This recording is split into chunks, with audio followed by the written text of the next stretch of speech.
here because they were waiting for it and it got cut off. Another edition of Chris Speaks Live. I'm your host, Chris Thompson.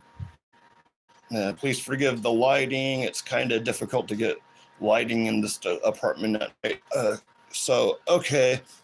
There was a shooting in Michigan at it was more than a shooting. It was just a flat out, I would almost call it a terrorist attack. The name of the guy sounds like he was a white dude, maybe not, but he got an American, not a Christian sounding name. So this wasn't any probably not anything to do with religion, like that kind of thing, or the terrorism like you're thinking of. But I mean, what else can you call this? Because this guy drives his truck into the church and then starts shooting at people. I guess he got out and then he sets the church on fire somehow. And they said they did find some kind of explosive devices. I don't know if these went on or off or not.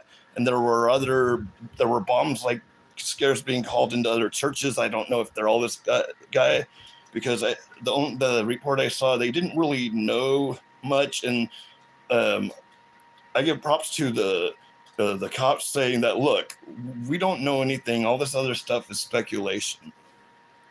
But so there's several people dead. I'm not sure how many. Some were shot, some were dead because of the fire. They don't know how many people are still under the rubble. All I can say is the guy who did this and they killed him was a freaking coward and a pussy. And I don't care if you don't like Mormon religion or you don't like religion at all, or you don't care for it, but there's nothing weaker than going after people who are praying and worshiping and anything like that. Going to anything where people are distracted with what they're doing so you can go in there and do a sneak attack and shoot them. So I don't know how much to talk about this because I really don't know a lot about it. And let's not go jump into the automatic, it's the left or it's the right or it's the this or this, that. Reporters were even asking, do you think it's a reprisal for Charlie Kirk? Which I was wondering that because the person's the person who had shot Charlie Kirk was Mormon. And so maybe some guy who looks like some kind of, I don't know, maybe it was personal. Maybe they didn't like Mormons. Maybe, I don't know. Right now, we don't know what the thing is. So, obviously, I've got nobody here.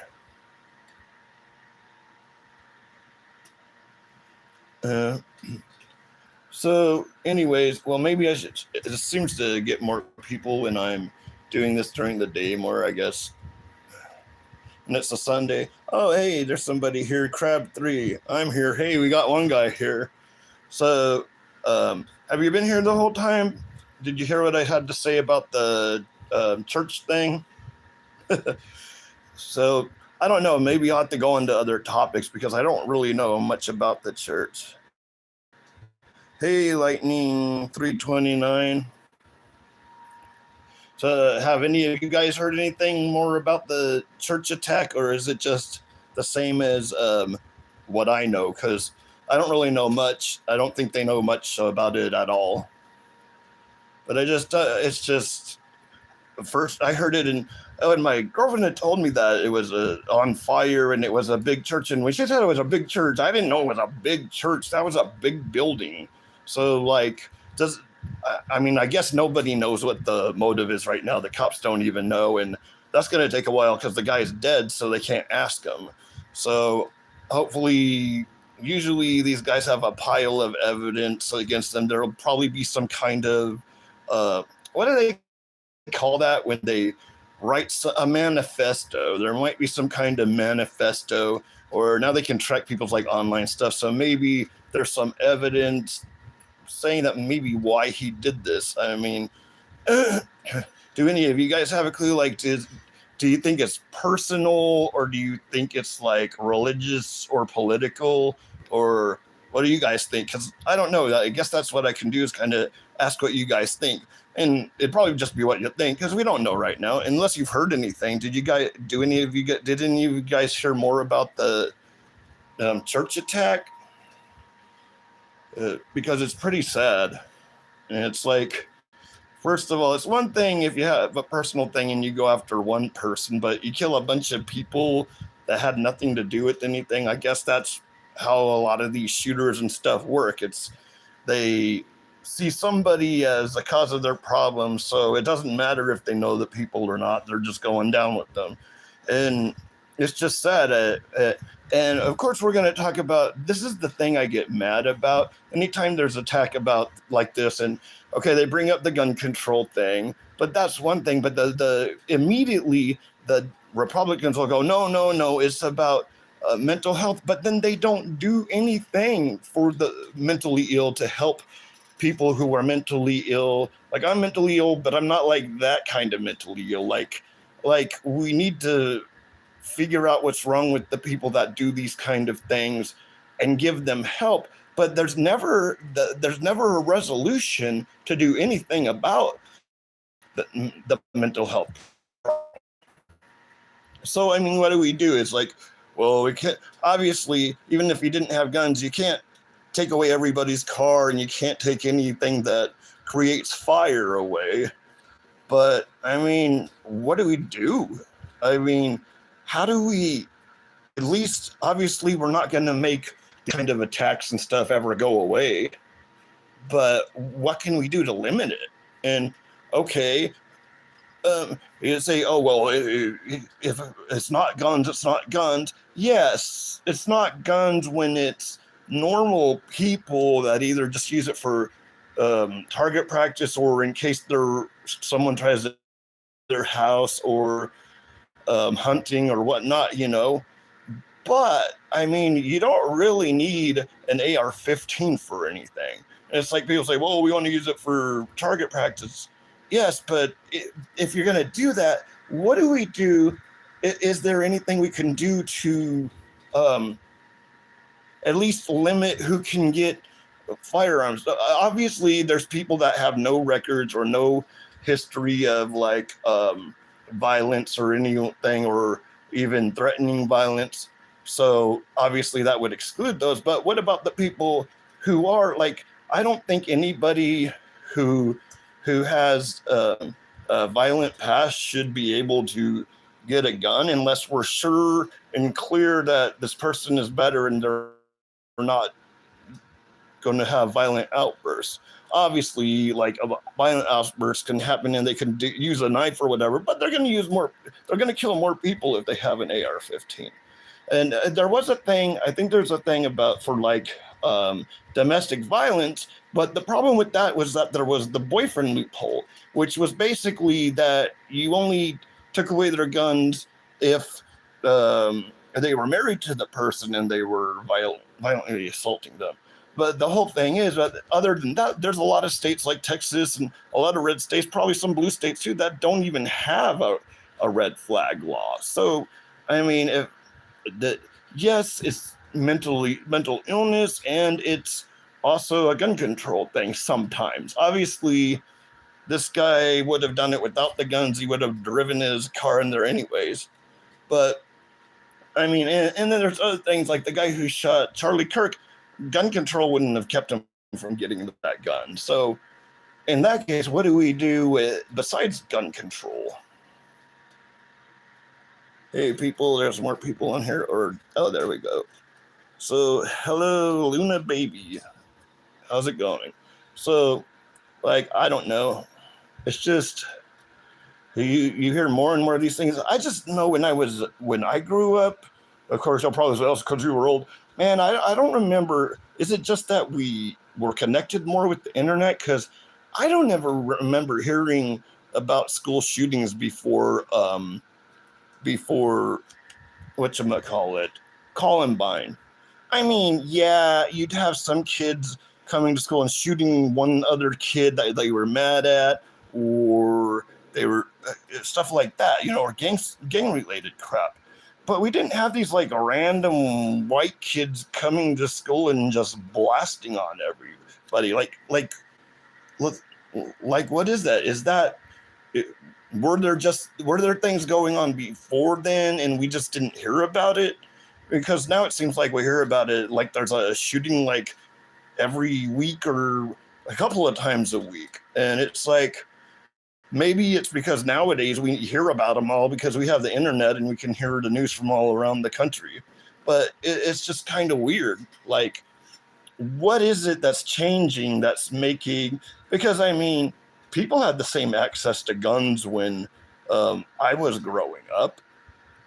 And I guess the thing is that I grew up in California and you don't have a lot of people that stockpile weapons and stuff. And like, unless you live in like some like forested areas, like you're not really going to do any hunting. So, I mean, is it the amount of guns available? Is it the fact that these people, like, because a lot of the ones, like the kids, they're obviously,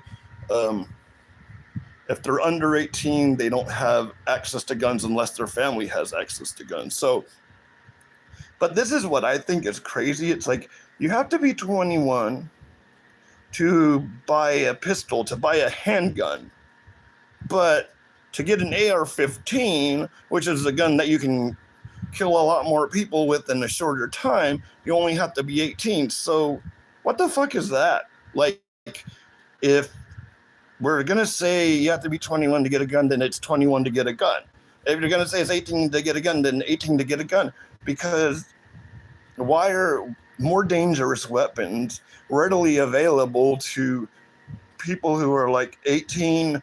Because like 18, 19, 20, yes, and even 21. But like people who are, that's, you know, the age that people really usually start getting things like bipolar and schizophrenia and stuff like that tend to be in the late teens, the early 20s, like 18, 19, 20 is kind of that, maybe 21 or 22, but that's usually when they start having problems. So you should wait till they're 21 to let them be able to purchase any kind of gun. But obviously there's cases where the families had guns and so they snuck into them. And I don't know. What has changed that we're having so many shootings all the time? It's just, and it's obviously it's a rhetorical question. It's something that we, not only am I not expecting an answer, I mean, I'd like an answer if some of you guys have ideas, but the main thing is we don't know. It's kind of a thing we need to ponder, is like, what is going on that's creating all this violence? I mean, yes, our country's had a history of violence in general, but like, why are these young people, they're not always young people. Like this guy, I think he was more middle-aged. So I don't know, I guess people just lose it sometimes.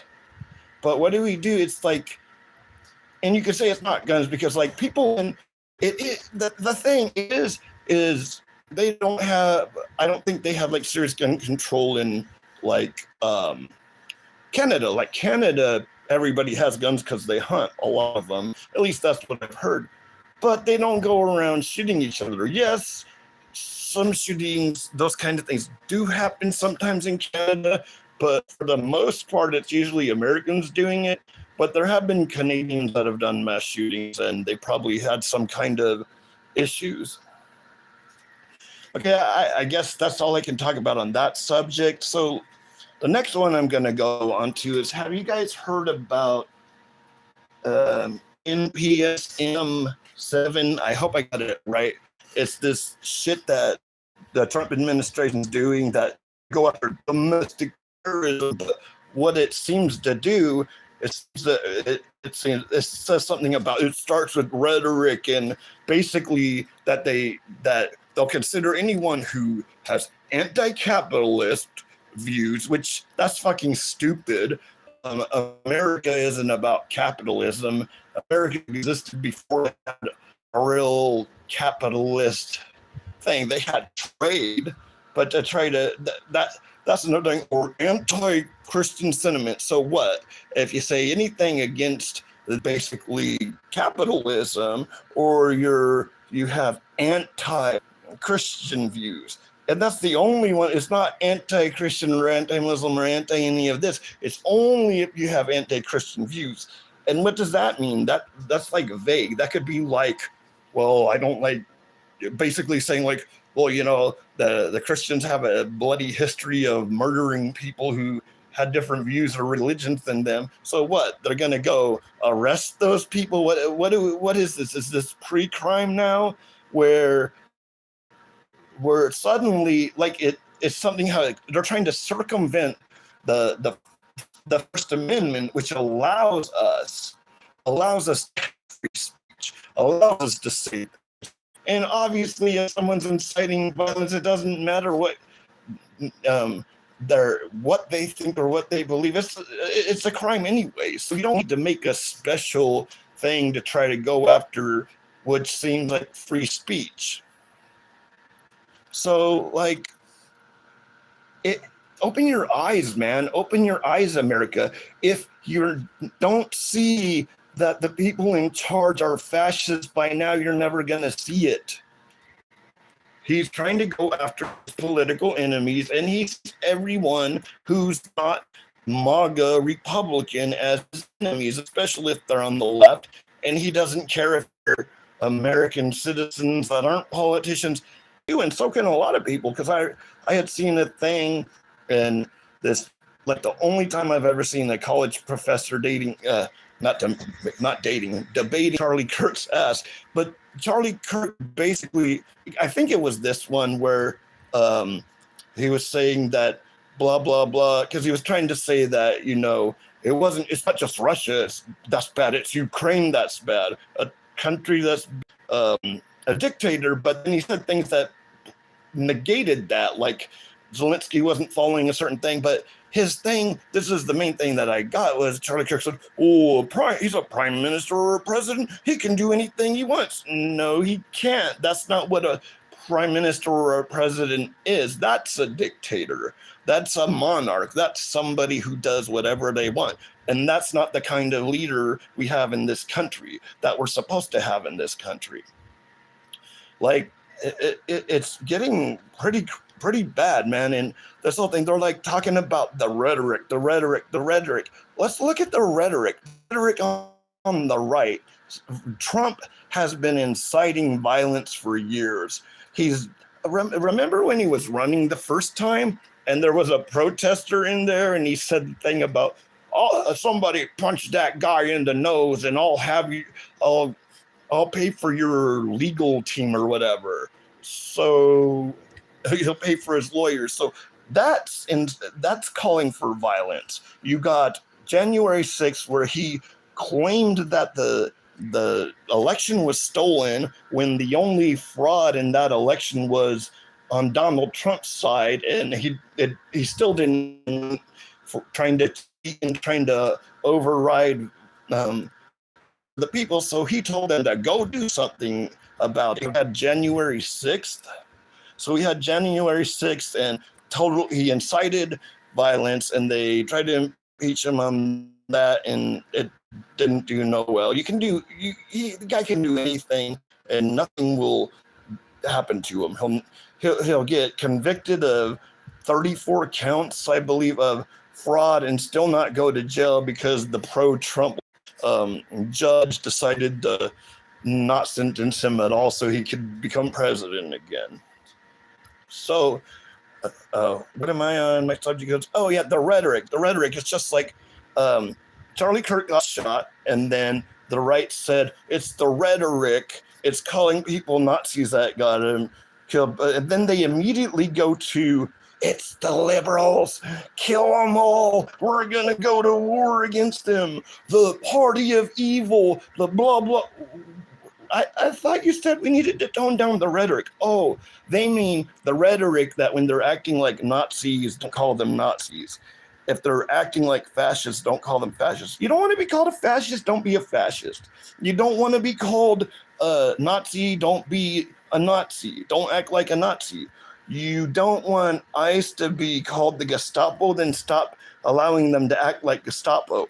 Stop allowing them to beat people up, abuse people, attack protesters, and then you're going to send troops to protect the people that are attacking the protesters, which makes absolutely no sense. And when we see is what we see is that what happens is they go and they stand around buildings, or they'll be taking out trash and raking up leaves or something stupid like that. Sorry, I got itch on my, it's just everywhere right now.